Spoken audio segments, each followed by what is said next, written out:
तो आज हम लोग शुरू करते हैं अपना लेक्चर नंबर 4। और इस लेक्चर में बेसिकली हम लोग जो डिस्कस करेंगे वो है हमारा कूलम्स।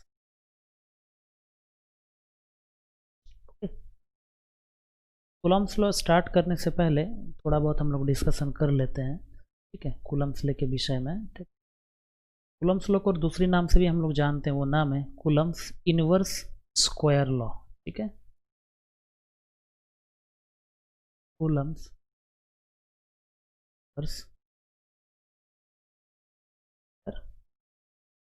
इस नाम से भी हम लोग कूलम्स लॉ को जानते हैं। ठीक है, पहली बात क्या है, ये जो हमारा कूलम्स लॉ है, ये कूलम्स लॉ एक्चुअली में क्या है, ये एक एक्सपेरिमेंटल लॉ है। It is an experimental law.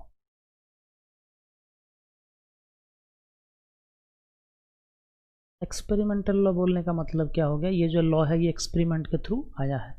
ठीक है, तो इस लॉ को किसने इजाद किया था, उनका नाम था कूलम्ब, है ना। कूलम्ब बोल के एक फिजिसिस्ट थे जिनका पूरा नाम क्या है, चार्ल्स अगस्टिन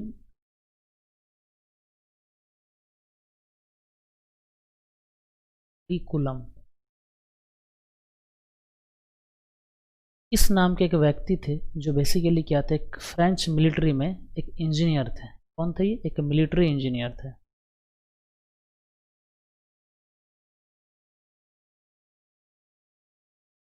इन्होंने क्या इजाद किया था, इन्होंने बेसिकली ये एक्सपेरिमेंटली दिखाया था कि दो चार्ज के बीच में जो लगने वाली फोर्स है वो कितनी होती है ना। उसके लिए इन्होंने एक कैलकुलेशन किया था, और बाद में इसी को हम लोग क्या बोलते हैं, कूलम्स लॉ का फॉर्म में इसको हम लोग पढ़ते हैं। ठीक है, तो बेसिकली कूलम्स लॉ क्या देता है, ये बेसिकली क्वांटिफाइज करता है किसको, amount of force V2 into stationary charge particle, है ना।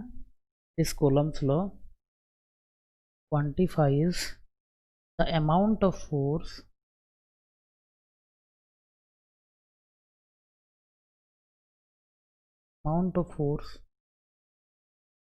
acting between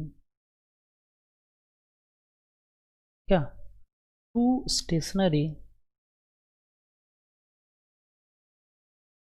charge particle. बात समझ में आती है। इसका मतलब क्या है, अगर हम कोई दो चार्ज पार्टिकल इस तरीके से रखें, हम ये मान लेते हैं कि ये हमारा एक चार्ज पार्टिकल है इस ब्लैक कलर का। ठीक है, ये हमारा कोई एक चार्ज है, ये मान लेते हैं Q1 है। सेकंड हम लोग एक दूसरा चार्ज पार्टिकल मान लेते हैं, ये एक दूसरा चार्ज पार्टिकल है अपने पास, ये क्या हमारा Q2 चार्ज पार्टिकल है। ठीक है, तो अगर हम दो सेम चार्ज को रखेंगे, मान लीजिए रेड वाला था हमारा एक चार्ज, और अगर सेम चार्ज पार्टिकल रखेंगे, फिर दो हमने सेम चार्ज पार्टिकल रखा, ये और ये दोनों हमारा सेम चार्ज पार्टिकल है, तो हमने पहले इसके बारे में स्टडी किया कि दो सेम चार्ज पार्टिकल एक दूसरे को रिपल करता है अपने से अपोजिट डायरेक्शन। ठीक है, सिमिलरली अगर हम सेम चार्ज पार्टिकल के जगह अपोजिट चार्ज पार्टिकल रखें, इस तरीके का अगर मैं कोई कंडीशन बना लेता हूँ, अपोजिट चार्ज पार्टिकल मान लीजिए कोई दूसरा कलर का बनाने का मतलब क्या, ये चार्ज पार्टिकल एक हमारा हो गया, और एक सेकंड हमारा क्या है चार्ज पार्टिकल, तो मैं रेड कलर से फिर से बना लेता हूँ, ये हमारा रेड कलर में एक दूसरा चार्ज पार्टिकल है। ठीक है, ये 1 था, यहाँ पर फिर से हम लोगों ने इसको 2 मान लिया। ठीक है, और फिर आगे वाला हमारा क्या हो गया, चार्ज। ओके, तो जब ये अलग अलग चार्ज एक दूसरे के बीच में रहेंगे, सामने रहेंगे, तो क्या होंगे, ये अट्रैक्ट होंगे, ये हम लोगों ने पहले पढ़ा था। और अगर अपोजिट होंगे तो क्या होगा, ये रिपल्सन होगा। ठीक है, ये हमने पढ़ चुका है।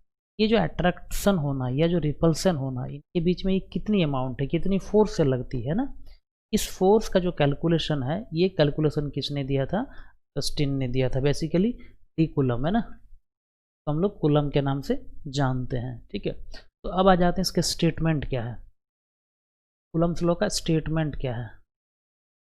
एग्जाम के लिए आपको ये लिखना पड़ेगा स्टेटमेंट क्या है कूलम्स लॉ। तो कूलम्स लॉ का स्टेटमेंट क्या बोलता है, the force of attraction, the force of attraction और repulsion बिटवीन किसके बीच में, between 2 point charges, between 2 point charges is directly proportional to the product of, इसका प्रोडक्ट जो भी हमारे चार्ज होंगे, है ना, product of the charges and inversely proportional to the square of distance between them। ये अपना स्टेटमेंट हो गया। ठीक है, अब हम कंसीडर कर लेते हैं, हम ये मान लेते हैं, लेट अस कंसीडर कर लेते हैं, लेट अस कंसीडर, ठीक है, 2 चार्जेस, तो चार्ज हम मान लेते हैं 2 charges, that is our Q1 and R separated by a distance। ठीक है, R डिस्टेंस, ये दोनों क्या है, सेपरेटेड है। ठीक, अब क्या है, अब अगर हम लिखना चाहते हैं तो हम कूलम्ब्स लॉ क्या बताता है, then according to Coulomb's law,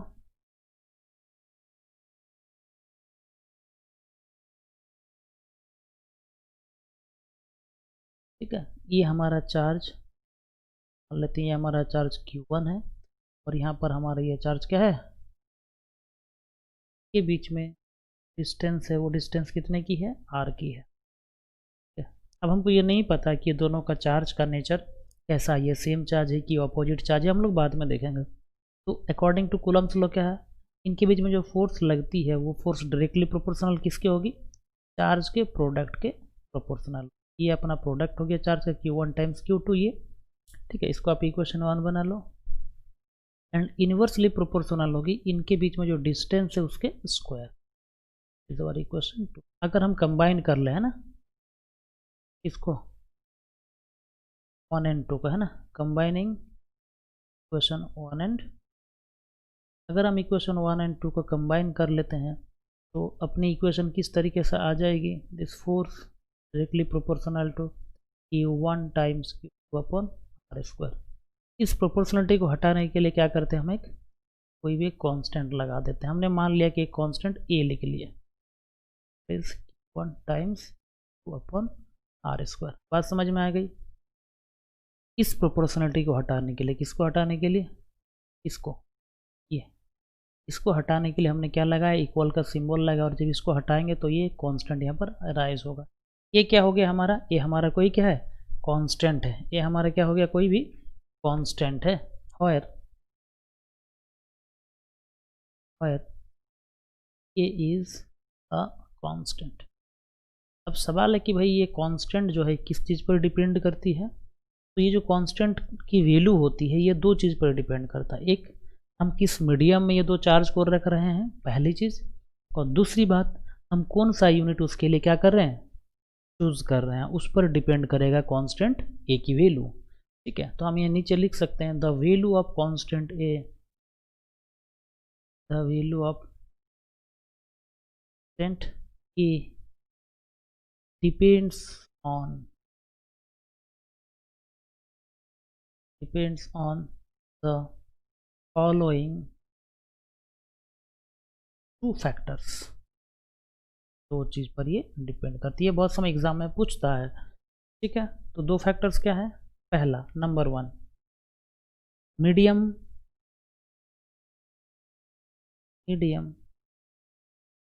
between the 2 charged particles। तो चार्ज पार्टिकल जो हमने कंसिडर किया था Q1 और Q2, उनके बीच में मीडियम क्या है। ठीक है, सेकंड क्या है अपना, सेकंड क्या है कि हम कौन सा सिस्टम चूज कर रहे हैं ना, तो system of unit choose system of it. ये दो चीज़ पर डिपेंड करता है हमारा कांस्टेंट का वैल्यू, ठीक है। अब देखिए कि ये जो फोर्स होगी है ना, ये फोर्स अट्रैक्टिव भी हो सकती है और रिपल्सिव भी हो सकता है, ये हमने पढ़ा है पहले। अट्रैक्टिव कब होगा, जब हम ऑपोजिट वाले चार्ज लेंगे। ये रेड वाला एक टाइप का चार्ज है और ये हमारा दूसरे कलर वाला एक दूसरा चार्ज है, तो ये दोनों डिफरेंट हैं, तो ये क्या होंगे, अट्रैक्ट होंगे एक फोर्स। बात समझ में आ रही है, इसमें क्या होगा, अट्रैक्शन होगा, ठीक। अगर हम सेम अमाउंट के चार्ज अलग अलग रख देते हैं तो अट्रैक्शन होगा, बट अगर हम सेम चार्ज रखते हैं तो फिर क्या होगा, ये हमारा क्या होगा, ये हमारा रिपल्सन होगा। क्या होगा, हमारा रिपल्सन होगा। समझ में आए, अलग अलग कलर का मतलब क्या है, ये डिफरेंट चार्ज है ना, ये क्या है आपका डिफरेंट चार्ज, ये आपका क्या है सेम है, मतलब ये दोनों पॉजिटिव है, आइदर ये दोनों पॉजिटिव है, आइदर ये दोनों क्या है नेगेटिव है, आइदर इसमें क्या ये पॉजिटिव है ये नेगेटिव है और ये पॉजिटिव है और ये नेगेटिव है। बात समझ में आ गई, ठीक है। आगे बढ़ते हैं हम लोग, ठीक है। अब क्या है कि ये जो कांस्टेंट हमने लिखा, इस कांस्टेंट की वैल्यू कितनी होगी। अगर हम एसआई यूनिट सिस्टम में कंसीडर करते हैं ना, है ना, अगर हम लिखते हैं for SI system, SI system की अगर हम बात करें और इसमें हम मीडियम ये कंसीडर करें, एंड मीडियम हम मान लेते हैं ये हमारा क्या है, एयर है या वैक्यूम है, एयर है आइदर ये वैक्यूम है। तो इसकी जो कांस्टेंट की वैल्यू आती है कैलकुलेट करने के बाद ये आती है A is equal to 1/4 pi epsilon naught. यहाँ मैंने एक टर्म लिखा एप्सिलॉन नॉट, ठीक है। ये क्या है, इसको हम लोग पढ़ते हैं एप्सिलॉन नॉट, है ना, EPSILON, epsilon not is called epsilon not, है ना। एप्सिलॉन नॉट क्या है, इसको हम लोग क्या बोलते हैं, एक यूनिवर्सल कांस्टेंट है। ये क्या हमारा एक हमारा यूनिवर्सल कांस्टेंट है और इसकी वैल्यू भी हम लोग निकाल लेंगे, लेकिन इसको बोलते क्या है, ये जो यूनिवर्सल कांस्टेंट इसको हम लोग बोलते हैं परमिटिविटी ऑफ वैक्यूम। क्या बोलते हैं इसको हम लोग, परमिटिविटी ऑफ, जो हम लेंगे अगर एयर ले रहे हैं तो एयर और वैक्यूम, ठीक है। इस पर मैं एक लेक्चर बनाऊंगा कि परमिटिविटी क्या होता है, परमिएबिलिटी क्या होता है, इस पर मैं अलग से एक लेक्चर बनाऊंगा। आप पहले ये समझ लो इसको क्या बोलते हैं हम लोग, परमिटिविटी बोलते हैं, किसका, एयर या वैक्यूम का, ठीक है। तो इसकी वैल्यू कितनी होती है, इसकी वैल्यू परमिटिविटी की जो वैल्यू होती है एयर मीडियम के लिए या फ्री स्पेस के लिए, इसकी वैल्यू होती 8.854 into 10 raise to the power -12 coulomb square per newton per metre square. ये वेरी इंपॉर्टेंट है, कभी कभार डायरेक्टली इसकी यूनिट पूछ देती है, ठीक है, इसको डायमेंशन या इसको पूछ सकता है। तो इसकी जो कांस्टेंट की वैल्यू है हम लोग इसको निकाल लेते हैं 1/4 पाई एप्सिलॉन नॉट। ए की वैल्यू थी अपनी, वैल्यू को अगर हम निकालना चाहें तो कितनी होगी 1/4 और पाई की वैल्यू कितनी होती है 3.14 हमने यहाँ लगा दिया और एप्सिलॉन नॉट की value 8.854 into 10 raise to the power -12। Okay, इसको जब हम सॉल्व करते हैं तो ये जो वैल्यू होती है ये nearly equal to 9 into 10 to the power 9 के बराबर होती है और इसकी यूनिट कितनी होगी, इसकी यूनिट न्यूटन मीटर स्क्वायर पर कूलम स्क्वायर के बराबर होगी इस यूनिट में। दैट इज़ इम्पॉर्टेंट, ये सारी चीज़ें आपको ध्यान में रखना है कि जो कांस्टेंट है ये डायमेंशनलेस नहीं है, डायमेंशनल कांस्टेंट है, ठीक है। आपको इस वैल्यू को याद रखना है न्यूमेरिकल के लिए, किसकी वैल्यू याद रखना है, इस कांस्टेंट की वैल्यू को। ए इज इक्वल टू अपना कितना है 1/4 पाई एप्सिलॉन नॉट और ये कितना, इसकी वैल्यू होगी 9 into 10 raise to the power 9, है ना। यूनिट कितनी होगी newton metre square per coulomb square, okay. ये आपको याद करके रख, इस वैल्यू को हम लोग यूज़ करेंगे, उतना कैलकुलेशन एग्जाम में नहीं करना। और ये किसके लिए, अगर हम एयर मीडियम ले रहे हैं या वैक्यूम में हम अपनी चार्ज को रखें हैं। और दूसरी क्या, यूनिट अगर हमने एसआई लिया है तो क्या सिस्टम लिया, एसआई सिस्टम लिया। मैं यहाँ पर एक चीज़ आपको डिस्कस कर देता हूँ, ठीक है। आप क्लास 11th में पढ़े हो कि हम यूनिट को कन्वर्ट करते हैं ना, कोई भी अगर हमारे पास मैग्नीट्यूड आया, जैसे कि एक एग्जांपल के लिए तौर पर अगर आप समझना चाहते हो, जैसे कि मान लीजिए 20 किलोमीटर पर आवर है ना, इसको अगर मैं आपको मीटर पर सेकंड में कन्वर्ट करने बोलूँ तो आप क्या करते हो, सीधे उसको कितने से मल्टीप्लाई कर देते हो, 5/18 से मल्टीप्लाई कर देते हो, तो ये वैल्यू आपको किस में मिल जाता है, मीटर पर सेकंड में। ये तो हमने यूनिट का कन्वर्जन किया था, ठीक है। अब क्या करना है, ये मैंने क्या बोला, ये जो फार्मूला है ना, ये जो हमने फार्मूला भी लिखा, इस फार्मूला में हमने क्या लिखा, जो लगने वाली फोर्स तो चार्ज के बीच में वो कितने होती है, 1/4πε0 Q1 R²। यहाँ तक तो ठीक है बात, यहाँ कोई गड़बड़ नहीं है। लेकिन ये जो फार्मूला है ना, ये फार्मूला SI सिस्टम में, किस में है, SI सिस्टम में। अब सवाल है, ये आपके दिमाग में आ सकता है, सर क्या हम इस फार्मूला को CGS सिस्टम में नहीं लिख सकते हैं? तो इसका आंसर है ज़रूर, इसको हम लोग CGS सिस्टम में भी लिख सकते हैं। इसके लिए भी नेक्स्ट लेक्चर में मैं आपको बताऊंगा। कोई भी फार्मूला हो, ठीक है, उस फार्मूला को हम कैसे SI टू CGS या CGS टू SI में कन्वर्ट कर सकते हैं, आइदर CGS टू नेचुरल में कर सकते हैं, ठीक है।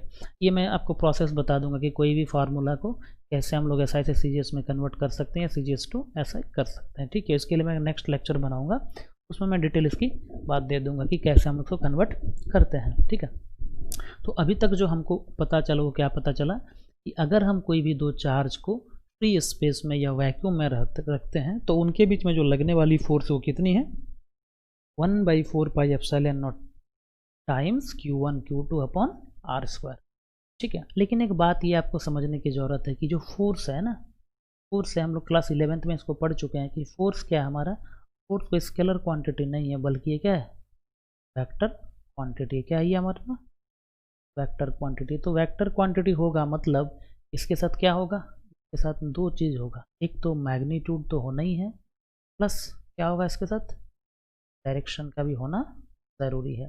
तो मैग्नीट्यूड तो हमको कूलम्स का लॉ से मिल गया। अब भाई डायरेक्शन कैसे निकालें, ये अपने टेंशन वाला काम है। तो डायरेक्शन कहाँ से मिलेगा, ये अपने को जो चार्ज की प्रॉपर्टी है ना, अगर वो हमारा नेगेटिव चार्ज है कि वो पॉजिटिव चार्ज है ना, चार्ज की जो सिंबल उसके साथ अटैच होगा, उससे हमको पता चल जाएगा, ठीक है, कि उसकी डायरेक्शन कैसे होगा। तो इसके लिए मैं आपको एक छोटा सा एग्जांपल बता देता हूँ कि आप कैसे इसको समझोगे। मैं छोटा सा एग्जांपल आपके सामने दे देता हूँ, तो आपको, हालांकि इसको हम लोग Coulomb's law in vector form में और डिटेल में पढ़ेंगे, बट उससे पहले मैं आपको एक छोटा सा एग्जांपल दिखा देता हूँ, जिससे आपको क्लियर हो जाएगा कि डायरेक्शन को हम लोग कैसे समझेंगे। एग्जांपल के लिए हम लोग देखते हैं, एग्जांपल है ना, हम ब्रैकेट में लिख देता हूँ फॉर डायरेक्शन। अगर हमको डायरेक्शन को समझना है, पहला केस हम लोग लेते हैं, केस 1 ले लेते हैं। If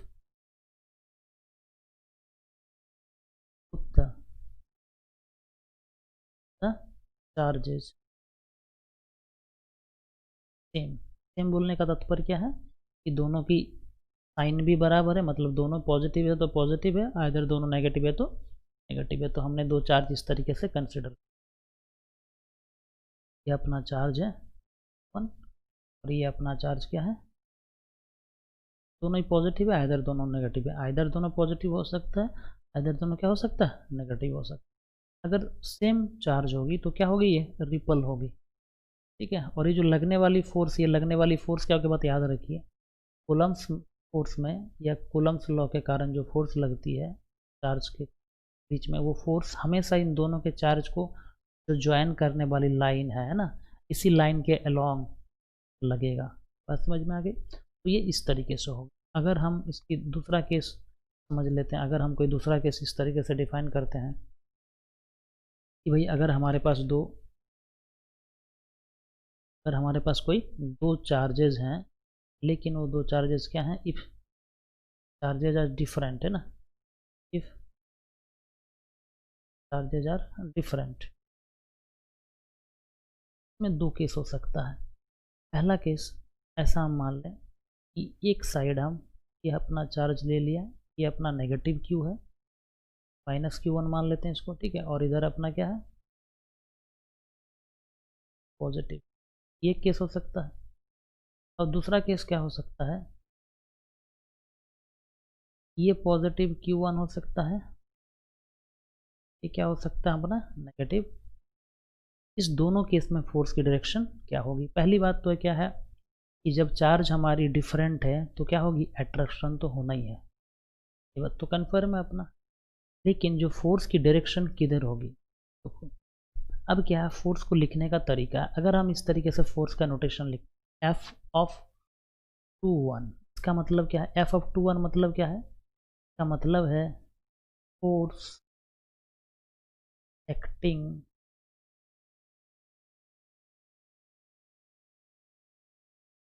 charge number 2 due to, इसका मतलब ये पहला वाला जो लिखते हैं ये नोटेशन बढ़िया से देखो, एफ इसका मतलब है जिस पर लग रहा है, इस पर लग रहा है,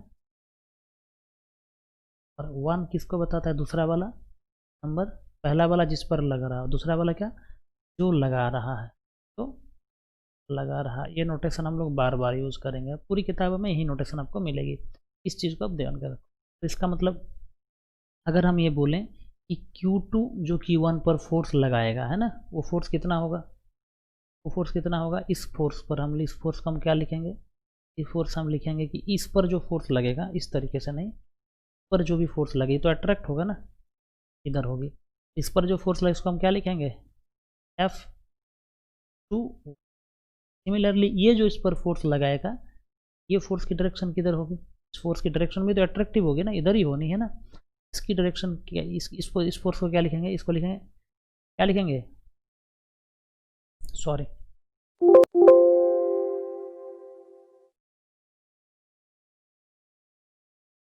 this is F12, that means force acting on charge Q1, एक नंबर चार्ज पे लगने वाली फोर्स किसके द्वारा, दूसरे नंबर चार्ज के कारण। सिमिलर इसको क्या लिखेंगे, F21, इसका मतलब क्या है, 2 नंबर चार्ज पे लगने वाली फोर्स एक नंबर चार्ज के कारण। बात समझ में आ गई, ठीक है। तो अब इसकी डायरेक्शन किधर से किधर होनी है, अगर हम इस तरीके से चार्ज कंसिडर करें तो नेट जो फोर्स की डायरेक्शन होगी वो किधर को होगी, जो हमारी नेट फोर्स की डायरेक्शन क्या होगी, इधर से इधर होगी, इधर से इधर होगी, या इधर से इधर होगी, है ना, ये हमको कंसिडर करना है। सिमिलरली ये भी केस वैसा ही है, तो ये फोर्स की डायरेक्शन किधर से किधर होगी ये हमको सोचना है, यही मेन चीज़ है। हालांकि जब हम वेक्टर फॉर्म में लिखेंगे तो इतना सोचने का ज़रूरत नहीं होगा, वो मैथमेटिक्स अपने आप आपको सारी कैलकुलेशंस दे देगी, ठीक है। तो इस जगह में जो फोर्स की अपनी डायरेक्शन होगी वो क्या होगी, इधर से इधर होगी, ये होगी नेट की, ये दोनों मैं ऐसे लिखा था, समझ में आ गई बात।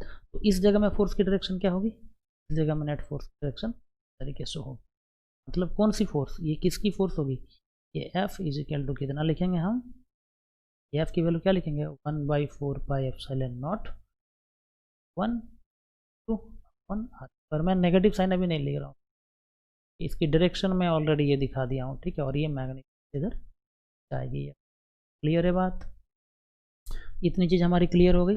अब ऐसा हो सकता है कि हमने तो अभी चार्ज को कहाँ रखा, फ्री स्पेस में रखा, अभी तक हमने चार्ज को कहाँ रखा, फ्री स्पेस में रखा, है ना। फ्री स्पेस को हम लोग क्या बोलते हैं, फ्री स्पेस को ही बोलते हैं वैक्यूम, और एयर मीडियम और वैक्यूम और फ्री स्पेस में सेम होता है, ठीक है, बात समझ में आ गई। तो इसके लिए तो हम लोगों ने कैलकुलेशन कर लिया कितना, भाई फोर्स की वैल्यू हो गई 1/4πε0 Q1/2/r², बात क्लियर है। अब नेक्स्ट अगर हम ये सोच लें कुछ देर के लिए कि सर ये ज़रूरी नहीं कि चार्ज हम फ्री में रखेंगे या एयर मीडियम में रखेंगे या वैक्यूम में रखेंगे, मेरा मर्जी है। अगर हम चार्ज को कोई भी मीडियम में रखते हैं, मतलब कोई भी डाइलेक्ट्रिक मीडियम में रखते हैं ना, if we place the charges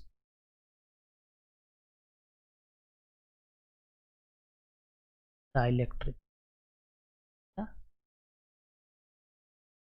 सबसे पहली बात तो कि हमने यहाँ टर्म यूज किया डाइलेक्ट्रिक। सबसे पहले हम ये समझ लेते हैं कि भाई डाइलेक्ट्रिक होता क्या है। तो पहला तो बात ये होगी हमारे लिए क्वेश्चन कि what is dielectric, what is die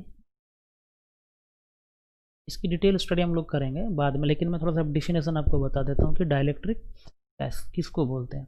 तो डाइलेक्ट्रिक का डेफिनेशन क्या है कि ये एक तरह का सब्सटेंस ही है। अगर सब्सटेंस में फ्री इलेक्ट्रॉन नहीं होता तो उसको हम लोग क्या बोलते हैं, डाइलेक्ट्रिक बोलते हैं। ठीक है, तो हम इसका डेफिनेशन कैसे लिखेंगे, तो लिखेंगे ए डाइलेक्ट्रिक इज ए सब्सटेंस, ठीक है, which contains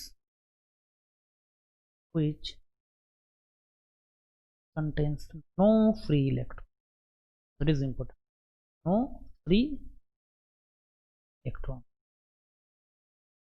अगर फ्री इलेक्ट्रॉन्स को कैरी नहीं कर रहा तो उसको हम लोग क्या बोल सकते हैं, डाइलेक्ट्रिक बोल सकते हैं। फ्री इलेक्ट्रॉन्स को आप ऐसा और इजी लिख सकते हो, और फ्री इलेक्ट्रॉन का जगह आप लिख सकते हो फ्री चार्ज, है ना। किसी भी प्रकार का फ्री चार्ज उसके अंदर में नहीं होना चाहिए, उसको हम लोग क्या बोलेंगे, डाइलेक्ट्रिक बोलेंगे। एग्जाम्पल के लिए डिस्टिल्ड वाटर जिसको हम लोग प्योर वाटर बोलते हैं, क्या होता है, हमारा डाइलेक्ट्रिक होता है, उसमें कोई चार्ज कैरियर नहीं होता, कोई भी फ्री चार्ज कैरियर नहीं होता। फूड होता है ना, प्लास्टिक को हम यूज़ कर सकते हैं, ग्लास, ये सारे एग्जाम्पल अपने क्या हो गए, डाइलेक्ट्रिक के एग्जाम्पल हो गए। ठीक है, तो अगर जो हमारी चार्ज को अब हम क्या कर लें, कोई मीडियम में रख दें, तो फिर उसके लिए इलेक्ट्रिक जो फोर्स है जिसको हम लोग कूलम फोर्स बोल रहे हैं, तो उनके बीच में जो लगने वाली फोर्सेस का वैल्यू कितना होगा ये हमको कैलकुलेट करना है। ठीक है, अब कंडीशन हमारा क्या हो गया, पहला कंडीशन अपना कैसा था, सोचो। पहला मान लेते हैं हम लोग, ये ऐसा कंसिडरेशन मान लेते हैं, एक अपना वैक्यूम, कैसा हमारा वैक्यूम, मतलब यहाँ पर फ्री नहीं था, फ्री स्पेस था। ठीक है, इसमें हमने कितना रखा था, दो इस तरीके का चार्ज रखा था, ये अपना 1 था, ये अपना था, के बीच में डिस्टेंस कितने का था, r का था। तो इनके बीच में जो लगने वाली फोर्स है वो कितने की हो गई, 1/4 pi epsilon not Q1 times Q2 upon r²। इतना हम समझ चुके हैं। अब थोड़ा सा हम लोग इसका कंडीशन चेंज कर लेते हैं। कंडीशन ऐसा चेंज कर लेते हैं कि हम एक दूसरा इस तरीके का बॉक्स बना लेते हैं, और इस बॉक्स के अंदर हम लोग क्या भर लेते हैं, भर लेते हैं। ठीक है, इस तरीके से 3 डायमेंशनल से अगर हम बकेट डिजाइन करके रखे हैं, किसी भी तरह का मटेरियल इसमें हमने भर के रखा, कोई भी मटेरियल होगा, वाटर हो, कोई भी लिक्विड हो, ठीक है। और ये क्या है, ये कोई भी मीडियम है, यानी मीडियम, और इसमें हमने फिर क्या कर दिया, दो चार्ज को प्लेस कर, और इनके बीच में सेम वही चार्ज मैंने डाला जो वहाँ पर डाला था, जो चार्ज हमने यहाँ डाला था सेम चार्ज हम यहीं रखेंगे। ठीक है, और डिस्टेंस भी चेंज नहीं करेंगे, कोई चेंज नहीं होगा, दोनों को सेम रखेंगे कंडीशन। ठीक है, केवल कंडीशन हमने चेंज कर दिया। ये क्या है, ये वैक्यूम में है, ये कोई मीडियम में, तो जो फोर्स की वैल्यू कितनी है वो हम बताते हैं। तो इसके कारण जो फोर्स की वैल्यू होगी, वो फोर्स की वैल्यू होगी F is equal to, same चीज़ लिखी जाएगी 1/4 पाई एप्सिलॉन नॉट, नहीं यहाँ पर लिखेंगे एप्सिलॉन, क्या, और ये 1 टाइम्स Q2 अपॉन r²। जैसे कि हमने वहाँ पर लिखा था epsilon not is the permittivity of free space, यहाँ पर हम एप्सिलॉन को क्या बोलते हैं, यहाँ पर इस एप्सिलॉन को हम बोलते हैं, और जो एप्सिलॉन है इसको हम लोग बोलते हैं इज ए कांस्टेंट, है ना, और is a constant known as permittivity, ठीक है, ऑफ किसका, मीडियम,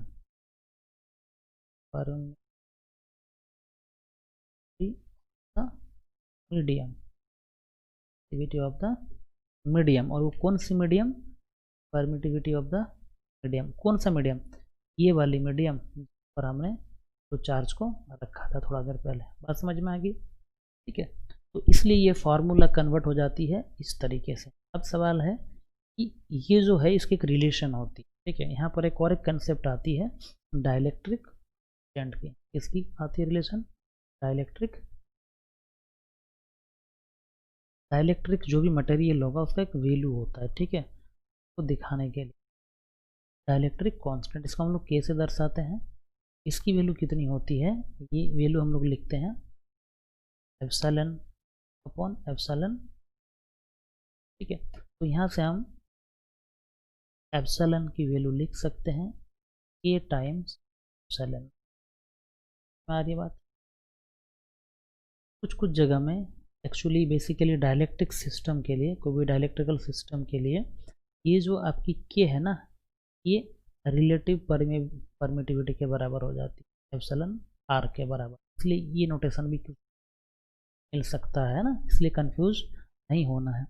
और ये जो कांस्टेंट है ना, ये जो k हम लोग लिख रहे हैं डाइलेक्ट्रिक कांस्टेंट, ये डायमेंशनल कांस्टेंट क्या है अपना, डायमेंशन, ये डायमेंशनल लेस नहीं है ना, डायमेंशनल कांस्टेंट।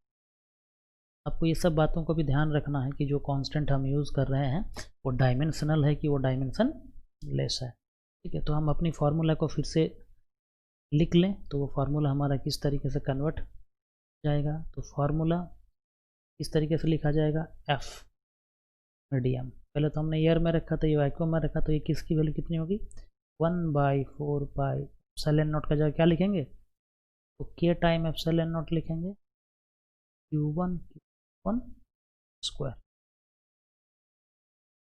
यहाँ पर इस जगह में क्या क्या है, एक को हम लोग बोलेंगे डाइलेक्ट्रिक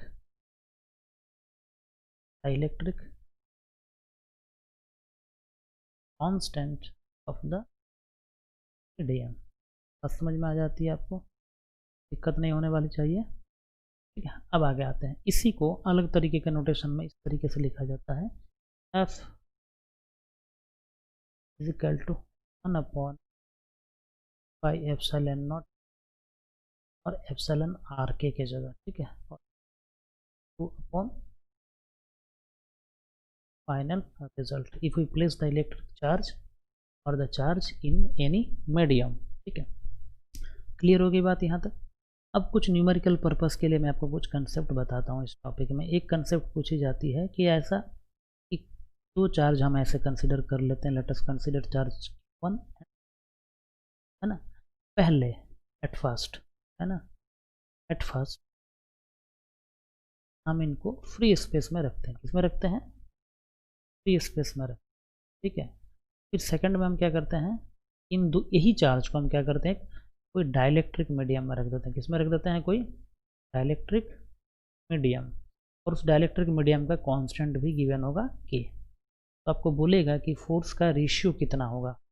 ठीक है, तो अगर हम लिखना चाहें कि जब ये फ्री स्पेस में था और जब ये डाइलेक्ट्रिक मीडियम में रख दिए, कौन चार्ज को, ये दो चार्ज को, तो उन दोनों के बीच में लगने वाली फोर्स में क्या चेंजेज होगी, हम सीधा का सीधा फॉर्मूला लिख सकते हैं। रेशियो हम देख लें किसका, एफ मीडियम, अगर हम मीडियम में रख देते हैं वही दो चार्ज को, उसमें कोई चेंज नहीं करेंगे, चार्ज का, दो चार्ज के बीच में डिस्टेंस, चार्ज के अमाउंट में कोई चेंज नहीं होगा। और अगर हम वही दो फोर्स को मतलब वैक्यूम में रख दें, या इसको फ्री स्पेस बोल दें हम, आप अपने हिसाब से ले सकते हो, फ्री स्पेस लिखो, वैक्यूम लिखो या ईयर लिखो, बात बराबर है। तो मीडियम वाली फार्मूला हम यहाँ लिख दें, 1/4 पाई एप्सिलॉन, ये dielectric constant Q1 full divided by कितना होगा, 4 पाई एप्सिलॉन नॉट 1। आप इसको से देखो तो ये वैल्यू किसके बराबर आ जाती है, 1/k के बराबर आ जाती है। तो इसका मतलब क्या हो गया, F medium upon F year और फ्री स्पेस आपको जो लिखना है, ये वैल्यू कितनी आ गई, 1/k। इससे आप ये समझ सकते हैं, इससे हम क्या समझ सकते हैं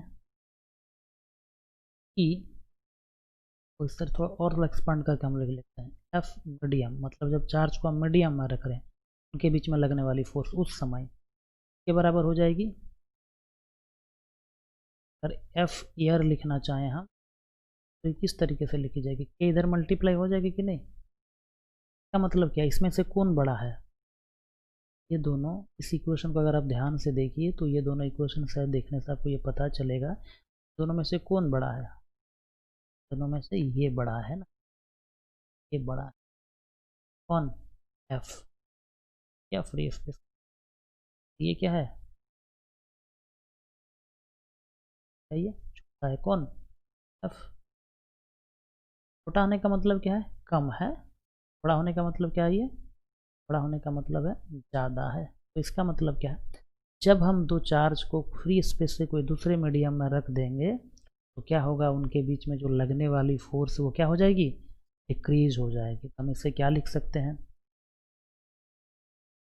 if we place two charges जो हमने कंसिडर किया था in any dielectric medium then force acting between them decrease.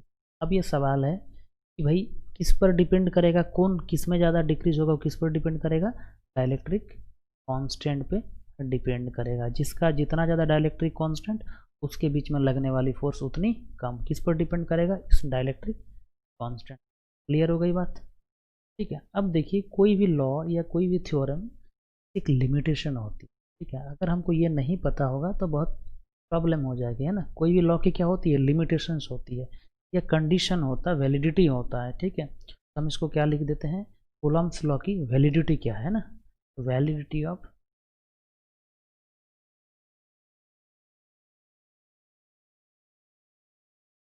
Coulomb, है ना। कूलम्ब्स लॉ की वैलिडिटी क्या क्या है, वो कहाँ तक वैलिड है ना। उसमें से पहला चीज़ क्या है, पहली कंसेप्ट क्या है, बोथ चार्जेज। चार्जेज मतलब जो चार्ज हम कंसिडर करेंगे, बोथ चार्जेज मस्ट बी क्या होने चाहिए, ये दोनों चार्जेज आपके क्या होने चाहिए, पॉइंट चार्ज होना चाहिए। क्या होने चाहिए आपका, पॉइंट, पहला। सेकंड क्या है कि separation between this two charges must be greater than nuclear size, मतलब ग्रेटर देन -10⁻⁻15 मीटर, है ना। हम इसको लिख लेते हैं, separation between two charges must be greater than 10⁻⁻15 metre. का मतलब क्या है, 15 मीटर क्या है, न्यूक्लियर साइज। न्यूक्लियर साइज से ज़्यादा क्यों होना चाहिए, क्योंकि हमको पता है कि न्यूक्लियस में कूलम्ब्स लॉ एक्ट नहीं करता है। कौन सा फोर्स एक्ट करता है, स्ट्रॉन्ग न्यूक्लियर, स्ट्रॉन्ग न्यूक्लियर, ठीक है। अगर ये एक्ट कर रहा होता तो प्रोटॉन न्यूक्लियस में नहीं रह पाता, है ना। प्रोटॉन से एक साथ न्यूक्लियस में रहता है कि नहीं, अट्रैक्टिव फोर्स है, स्ट्रॉन्ग न्यूक्लियर फोर्स एग्जिस्ट करता है। बात समझ में आ गई, कितनी थी हमारी कूलम्ब्स लॉ की कंसेप्ट। हम अपना नेक्स्ट लेक्चर में पढ़ेंगे कि कूलम्ब्स लॉ का वेक्टर फॉर्म क्या आता है ना, दैट इज नेक्स्ट लेक्चर में हम लोग डिस्कस करेंगे, नेक्स्ट क्लास में हम लोग डिस्कस करेंगे, है ना। नेक्स्ट लेक्चर में हम लोग डिस्कस करेंगे वेक्टर फॉर्म ऑफ कूलम्ब्स, ठीक है। इसलिए नेक्स्ट लेक्चर देखने के लिए आप हमारे चैनल को सब्सक्राइब कीजिए, लाइक कीजिए अगर आपको अच्छा लगता है तो, और कंटिन्यू बने रहिए, ठीक है। Thank you for watching.